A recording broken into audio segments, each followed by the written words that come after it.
इस गांव में एक पुराना स्कूल है। लोग कहते हैं वो 15 साल पहले बंद हो चुका है, लेकिन सच्चाई ये है कि वो स्कूल कभी बंद नहीं हुआ। उसे बंद नहीं किया गया, उसे मौत ने अपने कब्जे में ले लिया।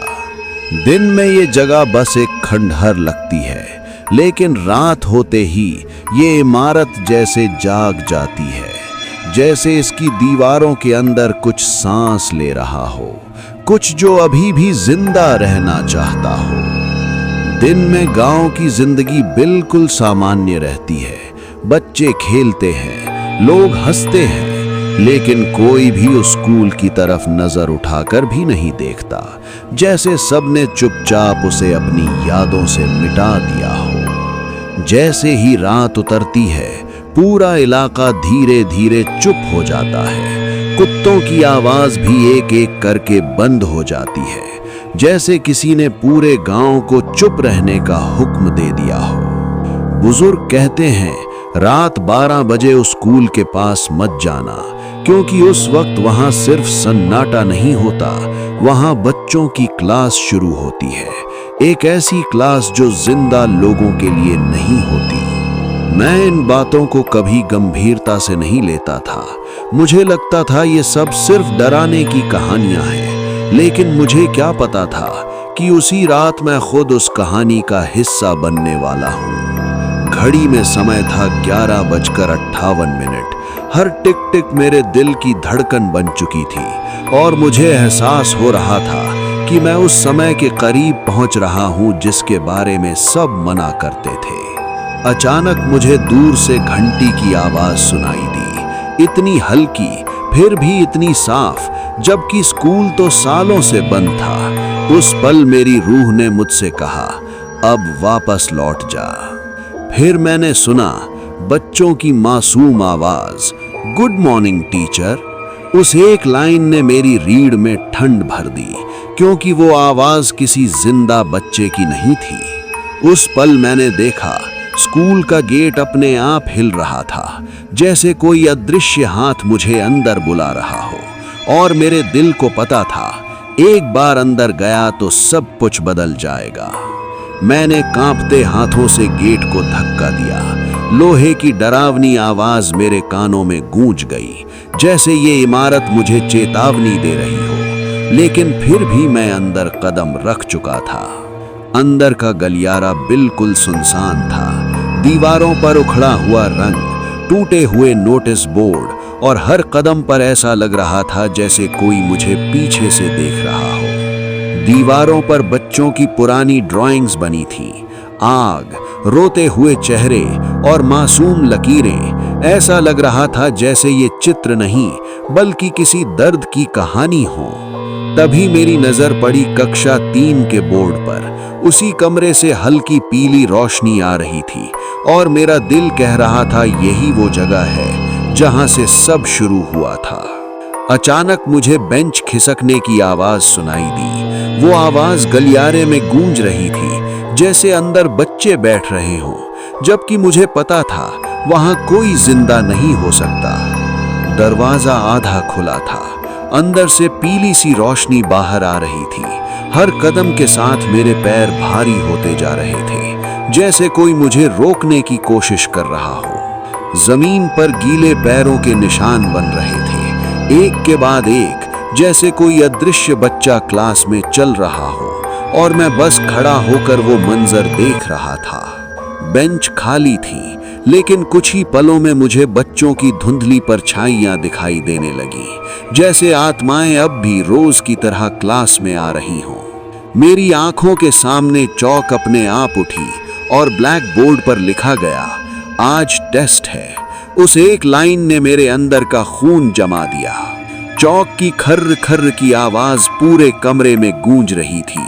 हर लकीर मेरे दिमाग पर खरोच की तरह लग रही थी, और मुझे एहसास हो रहा था अब मैं इस क्लास का हिस्सा बन चुका हूं।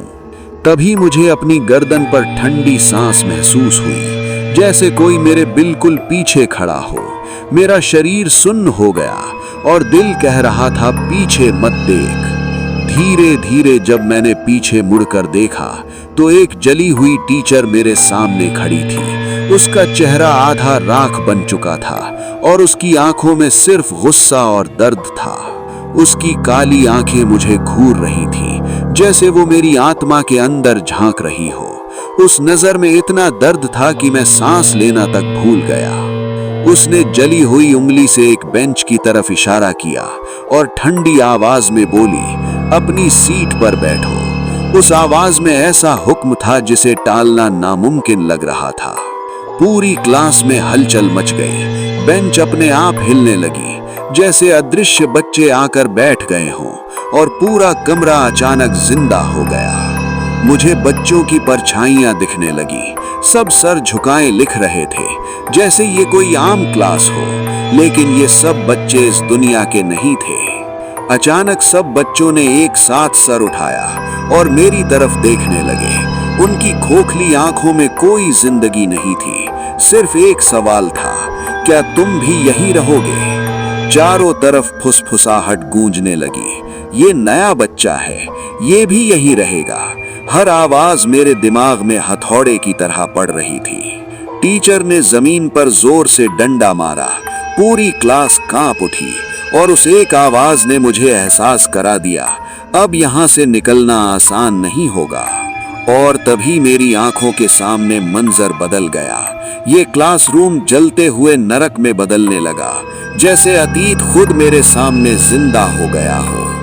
मेरी आंखों के सामने पूरा क्लासरूम आग की लपटों में घिर चुका था।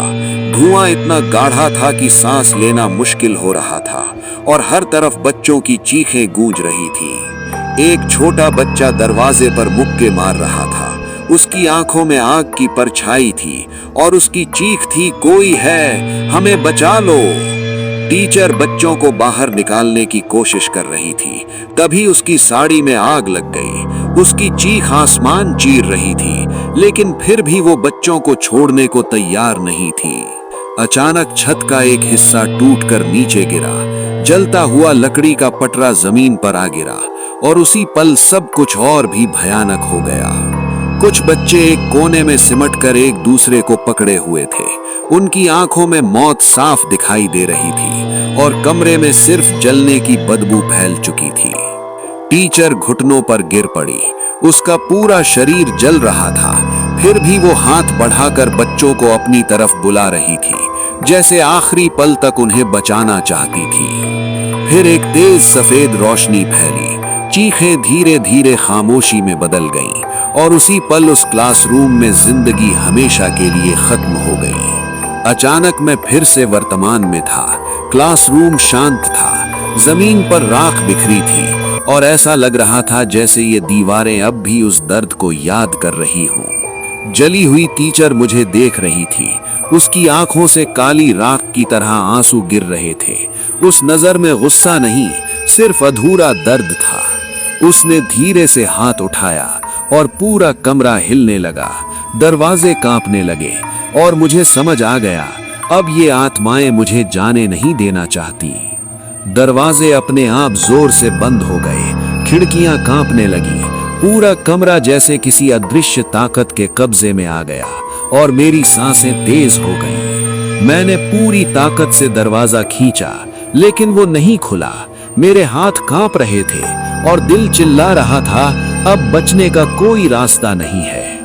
सारे बच्चे एक साथ अपनी बेंच से खड़े हो गए। कुर्सियों की आवाज पूरे कमरे में गूंज गई और मुझे लगा जैसे अब ये सब मेरी तरफ बढ़ने वाले हैं।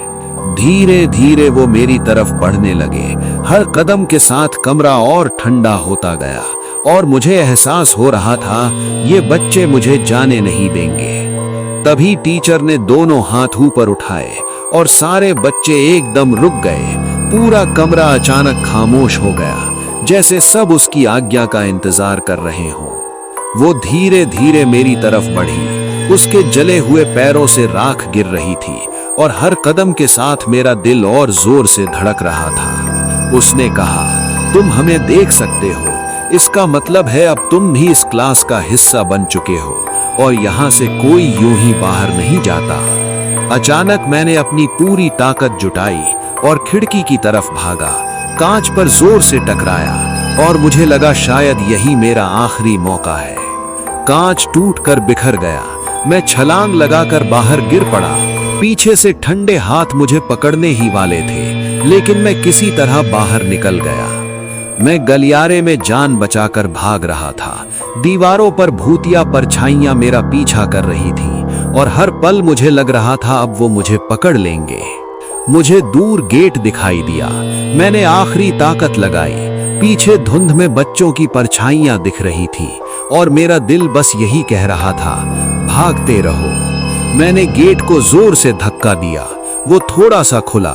तभी पीछे से किसी ने मुझे खींचने की कोशिश की और मैंने पूरी ताकत से खुद को छुड़ाया। मैं बाहर जमीन पर गिर पड़ा और उसी पल गेट जोर से बंद हो गया। धूल और धुंध चारों तरफ फैल गई और मैं कांपता हुआ वहीं पड़ा रहा। सब कुछ जैसे वहां कुछ हुआ ही नहीं, लेकिन मेरा दिल जानता था वो सब सच था। मैं वहां से निकल तो आया, लेकिन आज भी मुझे लगता है मैं पूरा वापस नहीं आया, क्योंकि कुछ आत्माएं उस स्कूल से निकलकर अब मेरे साथ चल रही हैं।